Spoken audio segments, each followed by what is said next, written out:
ஜெபம் செய்வோம். நேற்று மீண்டும் என்று மாறாத அன்புகளே, ஆண்டவரே, துதிகளின் மத்தியில் வாசமாய் இருக்கிறவரே, துதிக்கிறோம். இந்த அருமையான புத்தாண்டின் முதல் காலை வழிபாட்டிலே உம்மை தரிசித்து உம்மை ஆசீர்வாதங்களை பெற்றுக்கொள்ள கிருபையும் ஒத்தாசையும் செய்திருக்கிறேன். இப்பொழுது நீர் கொடுக்கிற வாக்குத்தத்த வசனங்களை பெற்று ஆசீர்வாதங்களோடு உம்முடைய அன்பை அறிந்து கொள்ள அருள்தார். நீர் கொடுக்கிற வார்த்தைகளை நாங்கள் பெற்று பலன் பெறவும் அவைகளை கொண்டு இந்த வருடம் முழுவதும் ஆசீர்வாதமாக பயணிக்க கிருபை ஒத்தாசையும் செய்துள்ள வேண்டும் என்று இயேசு கிறிஸ்து நாமத்திலே வேண்டிக் கொள்கிறோம் நல்ல பிதாவே, ஆமென். யோசுவா 1ஆம் அதிகாரம் 6 முதல் 9 வசனங்கள். யோசுவா 1ஆம் அதிகாரம் 6 முதல் 9 வசனங்களை அனைவரும் எடுத்து வைத்துக் கொள்வோம். அந்த திருமறை அடித்தளத்திலே சிறிது நேரம் சிந்திப்போம். வனம் கொண்டு திடமனதாய் இந்த ஜனத்தின் பிதாக்களுக்கு நான் கொடுப்பேன் என்று ஆணையற்ற தேசத்தை நீ இவர்களுக்கு பங்கிடுவாய். என் தாசனாகிய மோசே உனக்கு கற்பித்த நியாயப்பிரமாணத்தின்படியெல்லாம் செய்ய கவனமாக இருக்க மாத்திரம் மிகவும் மனதுண்டு திடமனதாய் நீ போகும் இடமெல்லாம் புத்திமானாய் நடந்து கொள்ளும்படிக்கு அதை விட்டு வலது இடதுபுறம் விலகாதிருப்பாயாக. இந்த நியாயப்பிரமாண புஸ்தகம் உன் வாயை விட்டு பிரியாதிருப்பதாக. இதில் எழுதியிருக்கிறபடியெல்லாம் நீ செய்ய கவனமாக இருப்பபடி இரவும் பகலும் அதை தியானித்துக் கொண்டிருப்பாயாக. அப்பொழுது நீ உன் வழியை வாய்க்க பண்ணுவாய், அப்பொழுது புத்திமானாயும் நடந்து கொள்வாய். நான் உனக்கு கட்டளையிடவில்லையா? மனம் வந்து திடமானதாய் திகையாதே, கலங்காதே. நீ போகும் இடமெல்லாம் உன் தேவனை கர்த்தர் உன்னோடு இருக்கிறார் என்றார் என்பது. கிறிஸ்து அருமையான மக்களே, இன்னைக்கு நாம் கொடுக்கப்பட்டிருக்கிற அருமையான திருச்சபை அருள் செய்தி பகுதி இந்த 9ஆம் வசனம் தான். அந்த 9ஆம் வசனத்தின் அடிப்படையில் தான் நாம் சிந்திக்க இருக்கிறோம். அந்த வசனத்தின் பிற்பகுதி இவ்விதமாக கூறுகிறது: திகையாதே, கலங்காதே, நீ போகும் இடமெல்லாம் உன் கடவுளாகி கர்த்தர் உன்னுடனே கூட இருக்கிறார். இந்த 365 நாட்களின் முதல் நாளில் நின்று கொண்டு எப்படி இருக்குமோ இந்த ஆண்டு என்று திகைப்பும் கலப்புமாய் இருக்கிற போது இந்த வசனத்தை நமக்கு திருச்சபை பெரியவர் கொடுக்கிறார். திகையாதே, கலங்காதே. திகையாதேனாலும் ஒண்ணுதான், கலங்காதேனாலும் ஒண்ணுதான். ஆனால் எப்படிலாம் நம்மை திடப்படுத்தணும்னு நினைக்கிறாங்களோ அப்படி திடப்படுத்துகிற திருமறையை நாம் பார்க்கிறோம். எல்லா வார்த்தைகளையும் சொல்லி நம்மை திடப்படுத்துகிற அருமையான வார்த்தைகள். எனவே இந்த நாளிலே ஒரு பாடலை பாடி இறை சிந்தனைக்குள் செல்வோமா. டி சுதியில் நாம் பாடலாம்.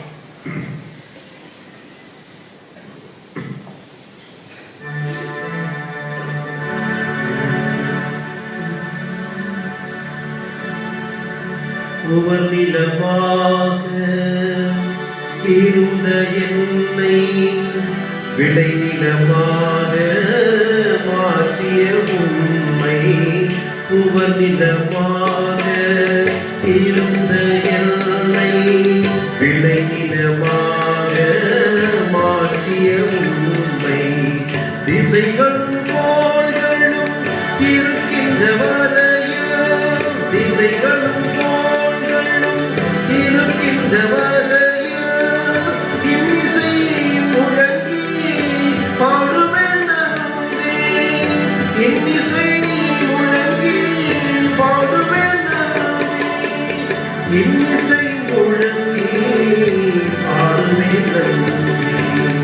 இதுவரை செய்த செயல்களுக்காக இயேசுவே உமக்கு தோற்றம்.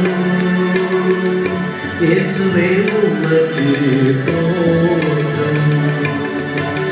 தனிமரமாக இருந்த என்னை தனிமரமாக மாற்றிய உண்மை. தனிமரமாக இருந்த உண்மை கனிமரமாக மாற்றிய உண்மை. அலைகடல் அலைகள், அலைகடல் அலைகள் போகின்ற வரையில் நாவினால் புகழ்ந்து பாடுவேன் நன்றி. நாவினால் புகழ்ந்து பாடுவேன் நன்றி.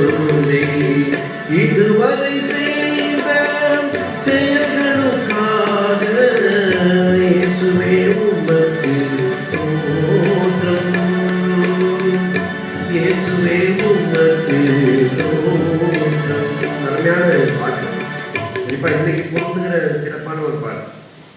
அதுல இந்த உவர் நிலமாக இருந்த என்பது நம்ம எல்லாருக்கும் பொருத்தமா இருக்கு.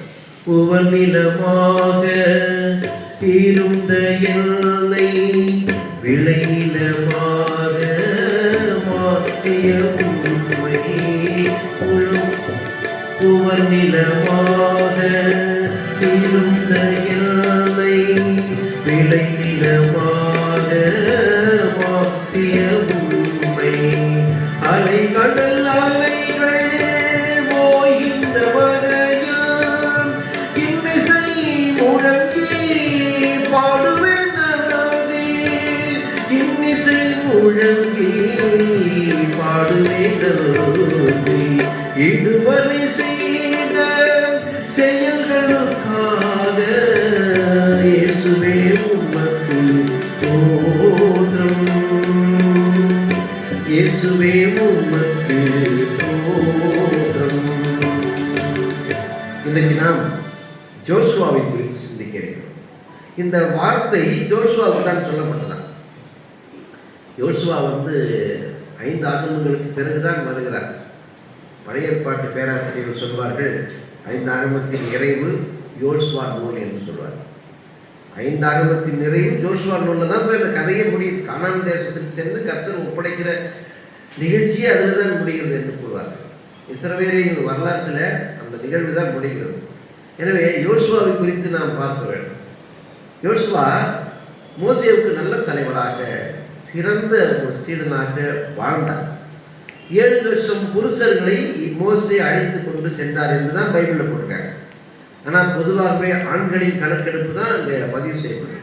5000 பேர் உணவருந்தினார்கள், 5 அப்பம் 2 மீன் துண்டை என்று மட்டும்தான் போட்டிருப்பாங்க. ஆனால் 7000 பெண்கள், 5000 சிறுவர்கள் இருந்தார்கள். இவையெல்லாம் கணக்கு பண்ணிக்கணும்னு சொல்லுவாங்க.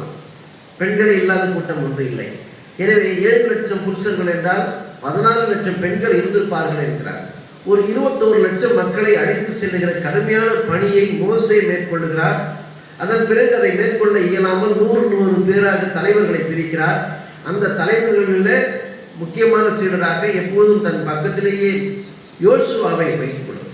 யோசுவா ஜீசஸ் என்கின்ற எழுத்துக்கள் எல்லாமே மீட்பு என்கின்ற வார்த்தையை அர்த்தத்தை தான் கொடுக்குறாங்க. ஜோஷ், ஜீஷ் எல்லாமே அந்த எபிரேய மொழியிலே பார்த்தீங்கன்னா மீட்பு, மீட்பாளர், விடுதலையாளர் என்றுதான் வருகிறது.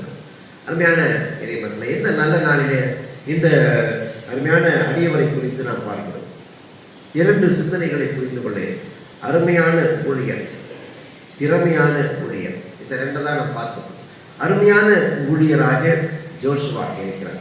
மோசேவுக்கு பின்பு இந்த 20 லட்சம் மக்களையும் அழைத்து செல்வது யார் என்று யோசிக்கிற போது 7 லட்சம் பேர்ல யாரையாவது மோசே நிர்ணயித்திருக்கலாம். ஆனால் யோசுவாவை நிர்ணயிக்கிறார் என்றால் அவருக்கென்று சில சிறப்பான தகவல்கள் இருக்கிறது. அவருக்கென்று சில சிறப்பான திறமையான அருமையான குணநலன்கள் இருக்கிறது. மோசேவும் அவருடைய 2 சீடர்களும் மலையின் மேல் சென்று கரங்களை உயர்த்தி ஜெபிக்கிற பொழுது பெரிசியர்கள் தோற்கடிக்கப்பட்டார்கள் என்று திருமறையில பார்க்கிறோம்ல. அங்கே அவர்கள் உதவி செய்தது யோசுவா ஒரு சகோதரராக இருக்கிறார். இந்த கரங்களை உயர்த்தி நிற்கிற பொழுது நீங்கள் அங்கேயும் மோசே கரங்களை உயர்த்தியிருங்கள், நான் சென்று போரிடுகிறேன் என்று சென்றவர் தான், மோசேவுக்கு பதிலாக சென்றவர் தான் யோசுவாவாக இருக்கிறார். 2வது அருமையான இறை மக்களே, அருமையான யோசுவா ஆலய கூடாரத்திலேயே தங்கியிருந்தான் என்று திருமறையிலே போடப்படும். அந்த ஆலய கூடாரத்திலே ஜபவாசியாக தங்கியிருந்தார் என்றும் கட்டளைகளுக்கு கீழ்ப்படிந்தான். மோசே என்ன கட்டளை இருக்கிறாரோ அத்தனை கட்டளைகளையும் கீழ்ப்படுகிறார். அருமையான ஊழியராக அவர் இருக்கிறதுக்கு எத்தனையோ மக்கள் இருந்தும் இஸ்ரவேலை நடத்த ஜோசுவாவை மோசே தெரிவு செய்கிறார். ஆனால் அவருக்கு ஒரு பயம். மோசே என்கிற மாபெரும் தலைவராலே நடத்த முடியல. மிக பெரும் தலைவராலேயே மிக குழப்பமும் எரிச்சலும் துன்பமும் அடைந்தார் மோசே. இதை நான் எப்படி நடத்த போறேன், இது எப்படி என்னால் முடியும், இவ்வளவு மக்களையும் நான் கானான் தேசத்துக்கு கொண்டு போய் எப்படி சேர்க்க முடியும் என்று நினைக்கிற பொழுது ஆண்டவர் அவருக்கு சொல்லுகிற வாசகம் தான், நீ மனோபலம் கொண்டு திடமனதாயிரு, என்கிற வார்த்தை. இதில் 5ஆம் வசனத்திலே கர்த்தர் நேரடியாக அவரிடம் பேசுகிறார். நீ உயிரோடு இருக்கும் நாளெல்லாம் ஒருவனும் உனக்கு முன்பாக எதிர்த்து நிற்பதில்லை. நான் மோசையோடு இருந்தது போல அந்த அந்த கன்ஃபர்மேஷனை மீண்டும் கொடுக்கிறார். அந்த பயத்தை நீக்குகிறார், உறுதிப்படுத்துகிறார், அந்த வார்த்தையை சொல்கிறார். மோசைன்னு சொன்னா இவருக்கு தைரியம் வரும். நான் மோசையோடு இருந்தது போல உன்னோடும் கூட இருப்பேன் என்று ஆண்டவர் கூறுகிறார். கூறிட்டு தான் இந்த வசனத்தை சொல்கிறார், நான் உன்னை விட்டு விலகுவதும் இல்லை, உன்னை கைவிடுவதும் இல்லை. நம்ம கேலண்டர்லாம் சில நேரத்தில் பார்த்தீங்கன்னா நான் உன்னை விட்டு விலகுவதும் இல்லை, கைவிடுவதும் இல்லை. எபிரேயர் 3:4 போடுவாங்க, எபேசியர் 8:7 போடுவாங்க. இது எங்கேருந்து எடுத்திருக்கிறாங்க? யோசுவா பழைய ஏற்பாட்டிலிருந்து எடுக்கப்பட்ட வசனம் என்றால் பழைய ஏற்பாட்டு வசனத்தை தான் அது போடணும். நான் உன்னை விட்டு விலகுவதும் இல்லை, உன்னை கைவிடுவதும் இல்லை. எபிரேயர் எபேசியர்னு போடுகிறார். இங்கே தான் அது ஆதாரமாக சொல்லப்பட்டிருக்கிறது. நான் உன்னை விட்டு விலகுவதும் இல்லை, உன்னை கைவிடுவதும் இல்லை என்று ஆண்டவர் கூறிய பிறகு அவருக்கு ஒரு மகிழ்ச்சியும் தன்னம்பிக்கையும் வருகிறது. அதற்கு பிறகு வர்ற 6 வசனங்களும் மனோபலம் கொண்டு திடமனதாயிரு. நான் இந்த பிதாக்களுக்கு கொடுப்பேன் என்று சொன்ன தேசத்தை உன் மூலமாக கொடுப்பேன். இதில் என்ன மிகப்பெரும் ஆசீர்வாதம்னா, கானான் தேசத்தை காணும் பாக்கியத்தை மோசே இழந்து போகிறார். அங்கேருந்து எகிப்திலிருந்து கிளம்பும் போது நினைக்கிறார், இந்த மக்களை அழைச்சிட்டு கர்த்தர் வாக்களித்த தேசமாகி கானான்ல போய் இவர்கள் விட போகிறோம், பாலும் தேனும் ஓடுகிறதுனா என்னன்னு பார்க்க போகிறோம், அந்த ஆசீர்வாதத்தை நமக்கு தான் கிடைக்கும்னு நினைச்சு தான் அவர் பயணிக்கிறார். இத்தனை பேரையும் அழைச்சி போய் கானான் தேசத்தை விட்டவர் மோசே என்று வரலாறு சொல்லும் என்று நினைத்துதான் பயணம் தொடங்குகிறது. ஆனால் நீங்க பார்த்தீங்கன்னா அந்த பாக்கியம் கிடைக்காமலே போயிடுது. ஏன்னு தெரியும். அதற்கு முற்றிலும் தகுதி உடையவர் அவர் தான். ஏன்னு தெரியல. சில விஷயங்கள்லாம் நம்ம கேள்வியை கேட்கக்கூடாதுன்னு சொல்லுவாங்க. ஏன்னு தெரியல. கடைசி வரைக்கும் வயிற்று வலி, எனக்கு சுகவீனமாக இருக்கிறேன், இதை நீர் எடுத்துக்கொண்டு, இந்த முல்லை என்னிடம் எடுத்துக்கொண்டு பவுல் ரொம்ப நாளாக ஜெபம் பண்ணுறாரு. அவர் 13 நிருபங்கள்லாம் எழுதியிருக்கிறாரு. பல விஷயங்களை எல்லாம் பல நாடுகள் தாண்டிலாம் ஊழியம் செஞ்சிருக்கிறார். அவர் இறந்தவர்களை எழுதியிருக்கிறார். இதெல்லாம் நிறைய பார்க்கிறோம், நிறைய அற்புதங்களை. ஆனால் அவருக்கு ஒரு விஷயம் கொடுக்கப்படவில்லை. இந்த வியாதி முற்றிலும் குணமாகும் என்ற விஷயமே இல்லாமல் போயிடும். இங்கே மோசேவும் இந்த ஆசீர்வாதத்தை யாரும் பெற்றுக்கொள்ளவில்லை. ஆனால் அந்த ஆசீர்வாதத்தை பெற்றுக்கொண்ட மிகச்சிறந்த அடியவர் யோசுவாவாக இருக்கிறார். சில ஆசீர்வாதம் சில பேருக்கு தான் இந்த நிலைகள் இருக்கிறதை பார்க்கிறோம். எனவே எல்லாருமே சிறந்த சீடர்களாக இருப்பதில்லை. எலிசாவுக்கு ஒரு சீடர் இருக்கிறார், கேயாசி என்கிற சீடர். அவர் எப்படிலாம் தவறாக இவரை வச்சு எலிசாவை வச்சு சம்பாதிக்கிறார். எலிசாவை பேரை வச்சு சம்பாதிச்சிடலாமான்னு நினைக்கிறார். எல்லாருமே நல்ல சீடர்களாய் உத்தமமாய், என் பார்வைக்கு எல்லா இடங்களிலும் உத்தமனாய் இருந்தான் என்று எல்லாருமா இருந்துடுறாங்க. அருமையான இறைவன் கேஆர்சி நல்ல சீடனாய் இல்லை. இயேசுவுக்கு யூதாஸ்காரியர் நல்ல சீடனாய் இல்லை. இயேசுவோடே வாழ்கிறார் 1.5 வருஷம். அவராலே நல்ல சீடனாய் பிரதிபலிக்க முடியவில்லை. ஆனால் யோசுவா ஒரு நல்ல சீடனாய் இருந்ததினாலே இன்னைக்கு தெரிவு செய்யப்பட்டு திடப்படுத்தப்பட்டு அங்கே நீ போயிருக்கிறார். அப்போ மீண்டும் மீண்டும் பயப்படுறாரு. இந்த 20 லட்சம் மக்களை நான் எப்படி அழைச்சிட்டு போவேன், என்னென்ன கேள்விகள் கேட்பாங்களோ தெரியலையே, என்னென்ன பிரச்சனைகள் வருமோ தெரியவில்லையே என்று நினைக்கிற போதுதான் அந்த 9வது வசனம் வருகிறது. மனோபலம் கொண்டு திடமனதாயிரு, திகையாதே கலங்காதே, திகையாதே கலங்காதே, நீ போகிற இடமெல்லாம் உன் கடவுளாகி கர்த்தர் உன்னுடனே கூட இருக்கிறார் என்கின்ற வாக்கு அங்கே வருகிறதை பார்க்கிறோம். அருமையான இறை மக்களே, மோசேவுக்கு என்னென்னலாம் பிரச்சனை இருந்துச்சோ அதே பிரச்சனை யோசுவாவுக்கு இருந்துச்சுன்னு சொல்லுவாங்க. மோசேவுக்கு செங்கடல் ஒரு பிரச்சனை என்றால் யோசுவாவுக்கு யோர்தான் ஒரு பிரச்சனை. மோசேவுக்கு அந்த எகிப்தினுடைய அந்த போர் சேவகர்கள் ஒரு பிரச்சனை என்றால் முன்னும் பிரச்சனை பின்னும் பிரச்சனைன்னு சொல்வாங்க. மோசேவு அப்படி முன்னால பார்த்தாக்க கடல் இருக்கிறது, செங்கடல் பிரச்சனையாக இருக்கிறது. பின்னால பார்த்தா அரசனுடைய அந்த போர் சேவகர்கள் வருகிறார்கள், இவர்களை பிடித்து செல்வது, நடுவில் இருக்கிறார்கள். நம்ம வாழ்க்கையில சில நேரம் அப்படி இருக்கும். முன்னும் பிரச்சனை பின்னும் பிரச்சனை, நான் என்ன செய்வேன் ஆண்டவரே என்று ஜெபித்து நாம் இந்த தத்தளிப்போடு கண்ணீரோடும் கவலைகளோடு இருக்கிற போது ஆண்டவர் கடைசி நிமிடத்திலே ஒரு விடுதலை அளிப்பார். உன் கோலை நீரிலே இவை, நீரிலே நீட்டு சொல்லுவோம். அப்போது நீங்க நினைச்சு பார்க்க முடியாத அற்புதமான வழி ஒன்று திறக்கப்படும். அதுதான் இதுவரைக்கும் அப்படிதான் நடந்தது. நீங்கள் நினைத்து பார்க்க முடியாத அற்புதமான வழி ஒன்று திறக்கப்படும். இன்னும் ஒரு வடிவத்திலும் சொல்வார்கள், இயற்கையும் உங்களுக்கு பிரச்சனையா இருக்கு. இயற்கைனா செங்கல். இயற்கையும் உங்களுக்கு பிரச்சனையா இருக்கும், அரசும் உங்களுக்கு பிரச்சனையா இருக்கும். அப்படி இருக்கும் போதும் ஆண்டவர் உங்களை காப்பார் என்று சொல்வார். அமிதமாகவே இங்கே பார்த்தீங்கன்னா யோசுவாவுக்கு இல்லாத பிரச்சனை இல்லை. இங்கே யோர்தான் என்கின்ற ஒரு விஷயத்தை கடந்து செல்வதற்கு யோசுவாவும் அவருடைய மக்களும் திணறினார்கள். அமிதமாகவே எரிகோ என்கின்ற மலை மிகப்பெரும் பிரச்சனையாக இருக்கிறது. யாருக்கு தான் பிரச்சனை இல்லை? கன்னிமரியால் யோசேப்புக்கு இல்லாத பிரச்சனையா? அவங்க கர்த்தரின் பெற்றோர்கள் என்று சொல்கிறார்கள். இரவிலே அந்த குழந்தையை தூக்கி கொண்டு நீ எகிப்துக்கு ஓடி போய் இரவிலே பயந்து கொண்டு குழந்தையை தூக்கிட்டு ஓடுகிறார்கள். யாருக்கு தான் பிரச்சனை இல்லை? ஏசாமிக்கு பிரச்சனை. அவரை கொண்டு போட வகை பார்த்தான் ஏரோது என்கிறார்கள். எனவே நாம் ஜெபத்தோடு பாடும்போது ஆண்டவர் பாதுகாப்பார். ஆண்டவருடைய வழிகாட்டுதல் அப்பப்போ இருக்கும். நீ எகிப்துக்கு ஓடிப்போ என்று சொல்லுகிற போது எகிப்துக்கு போறாங்க. இப்பொழுது குழந்தையை கொண்டு போட நினைத்தவன் இல்லை, உயிரோடு இல்லை. இப்போது நீ கலிலேயாவுக்கு போ, நாசரேத்துக்கு போய் வழிகாட்டும் போது அவர் அங்கே செல்கிறார். இறைவனின் வார்த்தைகளின்படி வழிநடத்துதல்களின்படி நடக்கிற போதெல்லாம் நமக்கு பாதுகாப்பு. அருமையான இறை மக்களே, இந்த நேரத்தில் எலிசாவுக்கு கேஆர்சி உதவி இல்லாத ஒரு சகோதரனாய் சீரனாய் இருக்கிறார். ஆனால் யோசுவா அருமையான மோசேவுக்கு சிறந்த சீடனாய் இருந்தார். யோசுவாவுக்கு சிறந்த சீடனாய் மோசேவுக்கு இருந்தனாலே யோசுவா ஒரு உயர்ந்த மனிதன், ஒரு சிறந்த மனிதன், ஒரு அருமையான சீடனாக இருக்கிறார். அருமையான இறை மக்களே, இந்த நல்ல நாளிலே யோசுவா 34ஆம் அதிகாரத்திலே நாம் 9வது வசனத்தை நாம் பார்ப்போம். யோசுவா 34ஆம் அதிகாரம் 9வது வசனம் எப்படி ஒரு திறமையான ஒரு மனிதராக இருந்தார் என்று அங்கே பதிவு செய்யப்பட்டிருக்கிறது. படியுங்கள்.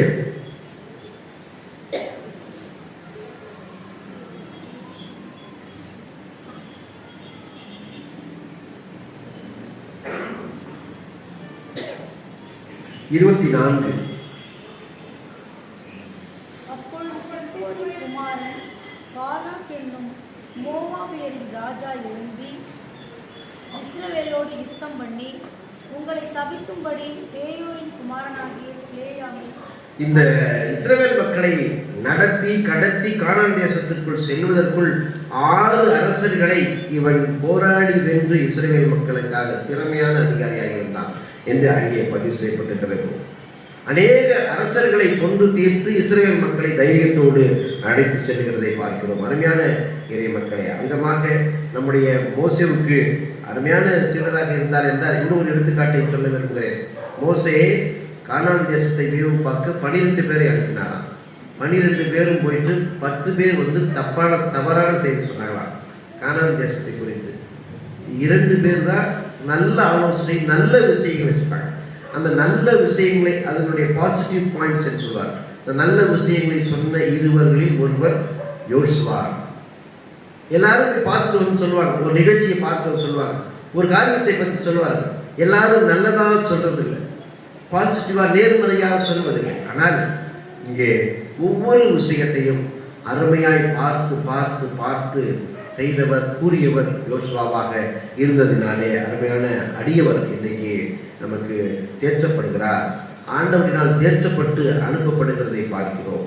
அதனால்தான் இந்த யோசுவா 24ஆம் அதிகாரம் மிக புகழ்பெற்ற ஒரு அருமையான அதிகாரம். அந்த அதிகாரத்தில் என்ன சிறப்பு என்றால், எல்லா மக்களையும் கானான் தேசத்துக்கு முன்னால் கொண்டு வந்து நிறுத்திட்டு யோர்தான் நதிக்கு முனையில் நிற்கிறார்கள்.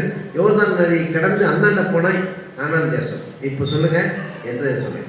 எல்லாரும் வாங்க, எல்லாரையும் கூட்டி சேர்த்து அந்த 1ஆம் வசனத்திலிருந்து அப்படியே அந்த 20 வசனங்கள் சென்று கொண்டே இருக்கிறதை பார்க்க, எல்லா வசனங்களையும் படித்து பார்த்துட்டே வந்துட்டு அவர்களிடம் இத்தனை விஷயங்களும் எதிரே நீங்கள் போனால் அந்நிய தெய்வம் இருக்கும், மற்ற உங்களுக்கு அலங்காரங்கள் எல்லாம் இருக்கும், நீங்க போன உடனே விழுந்து போகத்தக்கதான விஷயங்கள் எல்லாம் இருக்கும். ஆனால் இப்பக்கம் திரும்பி பாருங்கள், செங்கல் சூளையிலே உழைத்து நீங்கள் கடினமான துன்பங்களை அனுபவித்த உங்களை ஆண்டவர் மீட்டு எடுத்து வந்திருக்கிறார்.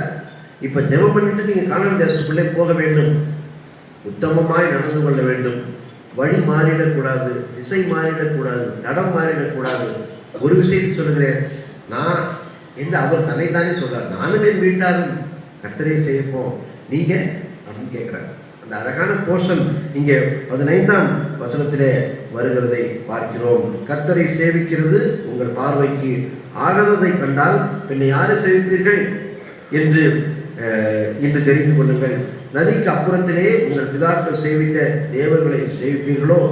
நீங்கள் வாசம் பண்ணுகிற தேசத்துக்கு குடிகளாகி எமோரியரின் தேவர்களை சேவிப்பீர்களோ? நானும் என் வீட்டார்வம் என்றால் கர்த்தரை செய்யும். இன்னைக்கு நம்ம தான் சொல்லியிருப்போம். இந்த நாளில், தொடக்க நாளில் நாம் இந்த 365 நாளையும் கடந்து செல்ல இருக்கிறோம். நானும் என் வீட்டாரும் கர்த்தரை செய்வோம், நீங்கள் எப்படின்னு பார்த்துங்கன்றார். அதே தான் நாமளும் சொல்லணும். நேற்று மாலை அருமையான ஒரு அருட்சிந்தனையை நாம் புரிந்து கொண்டோம். அதில் ஐயா சொன்னாங்க, அதில் உள்ள 2 வாசகத்தை நான் படிக்க விரும்புகிறேன். இந்த ஆண்டிலே நாம் பார்க்க வேண்டிய பார்வை look back thank the lord என்பதுதான் முதல் விஷயம். Look back thank the lord. நாம் கடந்து வந்த பாதைகளை எல்லாம் நினைவு கூர்ந்து கர்த்தருக்கு நன்றி செலுத்துவோமாக. இரண்டாவது சிந்தனை, நேற்று சொல்லப்பட்ட அருமையான வாசகம், look forward trust your God. நீங்கள் ஐயோ 12 மாதம் இருக்குதே, இந்த நாட்கள் எல்லாம் என்ன நடக்குமோ என்று நீங்கள் கலங்க வேண்டாம். Look forward trust your Lord என்ற ஒரு விஷயத்தை பார்த்தோம் நேற்று தினத்தில். விதமாக அதில் 2 மற்ற சிந்தனைகளை இணைக்க விரும்புகிறேன். Look around. இந்த புது வருஷத்தில் look around, serve to the God என்கிறாங்க. உங்களை மட்டும் பார்க்காதீங்க. உங்களுக்கு சட்டை எடுத்தாச்சு, உங்களுக்கு பேண்ட் எடுத்தாச்சு, உங்களுக்கு நல்ல பிரியாணி மத்தியானம் ரெடி பண்ணியாச்சு, கேக்கெல்லாம் வாங்கியாச்சு. Look your self. மூன்றாவது சிந்தனை, look your self, find out the Lord. இந்த ஆண்டிலே உங்களை நீங்களே நோக்கி பாருங்கள், உங்களை நீங்கள் பரிசோதித்து பாருங்கள். ஆண்டவர் கொடுத்த எல்லா ஆசீர்வாதத்தை தகுதியோடு இருக்கனா என்று ஃபைண்ட் அவுட் த லார்ட் என்கிறார். ஆண்டவரை உங்கள் இதயத்திலிருந்து கண்டுபிடிங்கள். Look around, serve to the Lord என்கிறார். இந்த சிறியரில் ஒருவருக்கு நீங்கள் எதை செய்தீர்களோ அதை எனக்கே செய்தீர்கள். பண்டிகை கொண்டாடணுமா? 10 பேருக்கு புடவை வாங்கி கொடுங்க. திருவாளர் அருள் பிரகாஷ் ஒரு புத்தகம் இருக்கிறார். அதனால் பண்டிகை கொண்டாடணும், 10 பேர் ஏழைகளுக்கு புடவை வாங்கி கொடுங்கன்னொடனே நம்ம வீட்டில் வேலை செய்கிறவங்களுக்கு வாங்கி கொடுப்போம். பொதுவாக அவர் எழுதுகிற அந்த புத்தகத்தில் சொல்கிறார், நம்ம வீட்டுக்கு வேலை செய்கிறவங்களுக்கு வாங்கி கொடுக்குறது ஒரு சுயநலம் பார். நீங்கள் வாங்கி கொடுத்தீங்கன்னா இன்னும் நல்லா பாத்திரம் கழுவாங்க, இன்னும் 2 பாத்திரத்தை வேகமாக கழுவாங்க, பளபளன்னு பார்க்குவாங்க. இது நீ அவங்க செய்கிற உதவியெல்லாம் ஒன்றும் இல்லை அப்படின்னு எழுதுவாங்க. கண்ணுக்கு தெரியாத, முகவரி தெரியாத யாருக்காவது அப்படி பஸ் ஸ்டாண்டில் போகும்போது அப்படி கொடுத்துட்டு அப்படியே போனீங்கன்னா அதுதான் இறைவனுக்கு செய்கிற ஊழியம். எனவே இறைவன் look around, serve to the Lord. இந்த சமூகத்தை பாருங்கள். பசியோடும் பட்டினியோடும் இருக்கிறவர்களோடு உங்கள் உணவை பகிர்ந்து கொண்டு பிறகு நீங்கள் பண்டிகை கொண்டாடுங்கள். அது உங்களுக்கு ஆசீர்வாதமானதாக இருக்கும். அந்த 4வது சிந்தனை அதிலே, look your self, find out the Lord. உங்களுக்குள் இறைவனை தேடுங்கள். உங்களுக்குள் இருக்கிற இறைவனை தேடி நீங்கள் கண்டுகொள்வது சிறப்பானதாக இருக்கும். அருமையான இறைவனை இந்த நாளிலே, இந்த அருமையான புத்தாண்டிலே நாம் எல்லாரும் இந்த இடத்துல வந்து அமரவும் கர்த்தருடைய வசனங்களை கேட்க இறைவன் உதவி செய்திருக்கிறார். ஒரே ஒரு கதை சொல்லி நிறைவு செய்து கொள்ள விரும்புகிறேன். ஒரு அருமையான ஒரு ஆற்றிலே ஒரு சகோதரன் படகிலே வந்து கொண்டே இருந்தானாம். துடுப்பு போட்டுக்கொண்டு தனியாக வந்து கொண்டே இருக்கிறான். வருகிற பொழுது கொஞ்சம் கொஞ்சமாக அந்த படகே சென்று கொண்டிருக்கிறதை பார்க்கிறார். அப்பொழுது கொஞ்சம் படகு துடுப்பு போடுறதை நிறுத்துறார். படகே போகுமா என்று பார்ப்போம் என்று படகே போகுது. அப்போ படகுல துடுப்பை தூக்கி படகு உள்ள வச்சுக்கிட்டு அப்படியே அமைதியாக இருக்கிறான். படகு மெதுவாக போகுது. படகு போகும்போது இயற்கையெல்லாம் பார்க்க வேண்டியதானே. 2 பக்கம் இருக்கிற இயற்கை, மரங்கள், கனிகள், அழகான கிளிகள், பறவைகள், இந்த பக்கம் இருக்கிற இயற்கை காட்சிகளை எல்லாம் அழகாக பார்த்து கொண்டே அவர் செல்லுகிறார். செல்லுகிற போது படகு இன்னும் சற்று வேகமாக செல்கிறது. இவனுக்கு சந்தோஷமாக இருக்கு. நம்ம ஓட்டாமே நம்ம குடும்பம் நல்லா போனால் எப்படி இருக்கணும்? நீங்கள் அப்படி கம்பேர் பண்ணி பாருங்க. நம்ம ஓட்டாமையே நம்ம குடும்பம் நல்லா போச்சுன்னா சந்தோஷமாக தான் இருக்கும். நமக்கு 10,000 வந்துட்டு இருந்துச்சு, கஷ்டப்பட்டு இருந்தோம். இப்போ என்னமோ தெரியல, ஏதோ ஓடுது, 20,000 வருது, நல்லா தான் ஓடுது. நம்ம படகு நேற்றை விட இன்னைக்கு கொஞ்சம் கூட போயிட்டு நல்லா போயிட்டு, அவனுடைய படகு இன்னும் கொஞ்சம் வேகமாக போச்சான். அப்போ பாட்டு பாடுறான். ரொம்ப சந்தோஷமாக பாட்டு பாடிட்டு இயற்கையெல்லாம் பார்த்து ரசித்து கொண்டே அவர் சென்று கொண்டே இருக்கிறார்.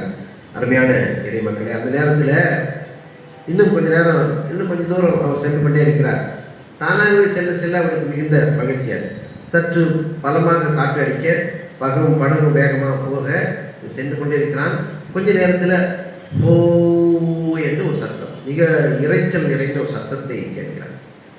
இரைச்சல் நிறைந்த சத்தத்தை கேட்டவுடன் இவனுக்கென்று ஒரு திகில் தோன்றுகிறது.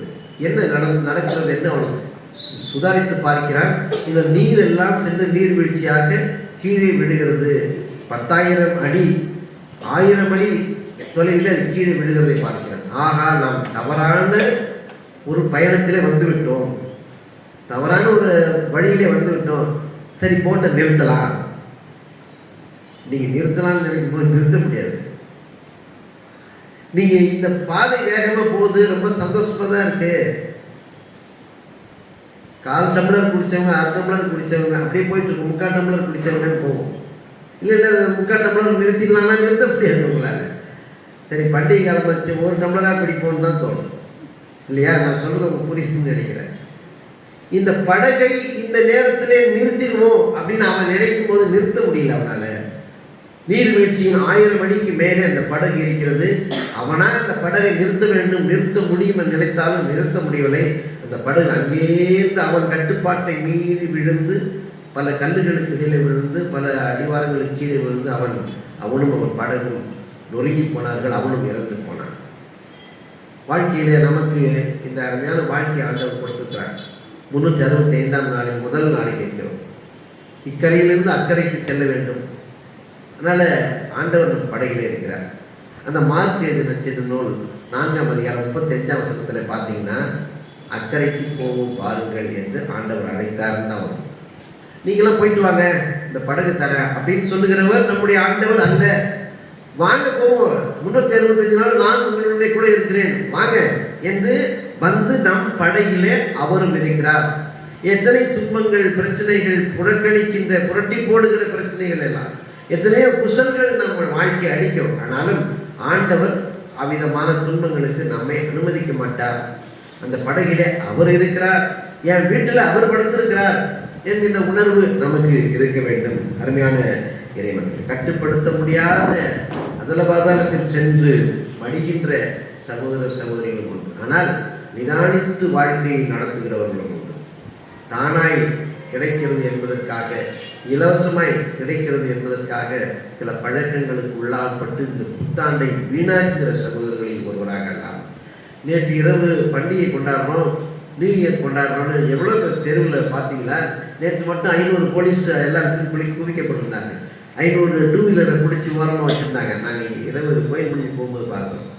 தவறான கேளிக்கைகள் வழியாக தான் மகிழ்ச்சி இருக்கிறது என்று நம்புகிற ஒரு கூட்டத்தின் மத்தியிலே ஆலயத்திலே ஜபம் பண்ணிட்டு நம்ம இந்த ஆண்டை தொடங்க வேண்டும் என்று வந்திருக்கிற விசுவாசிகளாகிய உங்கள் அனைவரையும் அன்புடன் வாழ்த்துகிறேன். ஒரே ஒரு நகைச்சுவை சொல்லி முடித்துக் கொள்ள விரும்புகிறேன். பொதுவாகவே அர்த்தமில்லாத செயல்பாடுகளை நாம் செய்தல் கூட, அர்த்தமில்லாமல் எதையாவது நாம் செய்துட்டு இருப்போம்.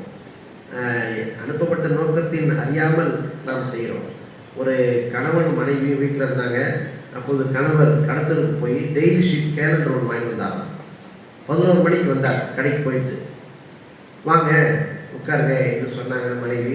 இவர் நடு ஹாலில் சேர் தூக்கி போட்டு உட்காந்து ஒரு ஷீட்டாக கிழிச்சு போட்டாராம். ஜனவரி 1, ஜனவரி 2 அப்படி கிழிக்கலாமா? பிப்ரவரி கிழிச்சிக்கிட்டு இருக்கிறாரு. அப்போது ஒய்ஃப் டீ போட்டு வந்து பார்க்குறாங்க. மார்ச் வரைக்கும் கிழிச்சு போட்டுட்டு இருக்கிறார். அப்போது அவங்க கேட்டாங்க, என்ன நடக்குது, ஏன் அப்படி செய்றீங்க? டெய்லி ஷீட் கேலண்டர்னா எப்போ கிடைக்கணும்? தினம் ஒன்று தானே கிடைக்கணும்னு அவங்க கேட்குறாங்க. அப்பொழுது சொன்னார், ஆமாம் இதெல்லாம் ஒரு வேலை, இதை தினம் ஒன்றா கிழிச்சு எடுத்துப்பாங்களாக்கும். வாங்கினோமா எல்லாத்தையும் கிழிச்சு தூக்கி எடுத்தோமா போனோமான்னு இல்லை. டெய்லி கேலண்டர்ன்றதுடைய அர்த்தம், அதனுடைய வடிவம் புரியாமல், வாங்கப்பட்டதன் நோக்கம் புரியாமல், அமைக்கப்பட்டதன் நோக்கம் புரியாமல் பல நேரங்களில் வாழ்ந்து கொண்டிருக்கிறோம். அருமையான இறைமக்களே, இந்த நாளிலே ஆண்டவர் இயேசு கிறிஸ்துவானவர் இந்த இல்லத்திலிருந்து இம்மானுவேலின் தெய்வமாக நான் உங்களுடனே கூட இருக்கிறேன் என்று சொல்கிறார். திகையாதே கலங்காதே, நான் உன் தேவன் என்று சொல்கிறார். இந்த ஆண்டவர் இந்த ஆண்டு முழுவதும் கலங்காமலும் கைவிடாமலும் உங்களை காப்பார். அந்த ஆண்டவரை பற்றிக் கொள்ளுங்கள். கர்த்தர் தாமே உங்களை ஆசீர்வதித்து வழி நடத்தி காப்பாராக. ஆமென். ஜெபம் செய்வோம். நேற்றும் இன்றும் என்று மாறாத அன்பு நிறைந்த ஆண்டவர், துதிகளை மத்தியில் வாசமாய் இருக்கிறவரே உம்மை துதிக்கிறோம், உம்மை போற்றுகிறோம். இந்த அருமையான காலைகளிலும் நீர் கொடுத்த ஜீவன், சுகம், பலன், ஆசீர்வாதங்கள், நன்மைகள், கிருபைகளுக்காக நன்றி செலுத்துகிறோம். தொடர்ந்து உங்களுடைய தெய்வீக பிரசன்னத்தினால் இணைக்க இந்த ஆண்டை பிதா குமாரன் பரிசுத்த நாமத்தினால தொடங்குகிறோம். எங்களுக்கும் எங்கள் திருச்சபைக்கும் எங்கள் குடும்பங்களுக்கும் இந்த ஆண்டு ஒரு ஆசீர்வாதமான ஆண்டாக இருக்க ஆண்டவர் அருள் தர வேண்டும் என்று இயேசு கிறிஸ்து நாமத்தில் வேண்டிக் கொள்கிறோம் நல்ல பிதாவே, ஆமென். சில அறிவிப்புகள். இந்த நாளிலும் நம்முடைய சபை சங்கம் இந்த பூ கட்டும் வேலைகள் எல்லாத்தையும் அழகாக செய்து இந்த கிறிஸ்துமஸுக்கும் நியூ இயருக்கும் அழகாய் அமைத்திருக்கிறார்கள். கர்த்தருக்கு நன்றி செலுத்துகிறேன். சபை சங்க செயலர், பொருளர், உறுப்பினர்களை அன்புடன் வாழ்த்துகிறேன். பெண்கள் ஐக்கிய சங்கம், பாடகர் குழுவினர், ஆண்கள் ஐக்கிய சங்கம், யூத் எல்லாருமே மிக சிறப்பாக தங்களுடைய பணிகளை சிறப்பாக செய்து கொண்டே இருப்பதை எண்ணி மகிழ்கிறேன், அவர்களை வாழ்த்துகிறேன். நேற்று இரவும் கேக், காஃபிலாம் கொடுத்து இளைஞர் இயக்கம் தங்களுடைய சீரிய பணிகளை நிறைவேற்றியிருக்கிறார்கள். அதற்காக நன்றி செலுத்துகிறேன். தொடர்ந்து கிராம சபைகளுக்காக ஜெபித்துக் கொள்ளுங்கள். வருகிற வாரம் முதல் வாரம் திருவிருந்து வழிபாடு உங்களுக்கு என்று அமைக்கப்படும். அறிவிப்பு நோட்டு உபதேச இருந்தால்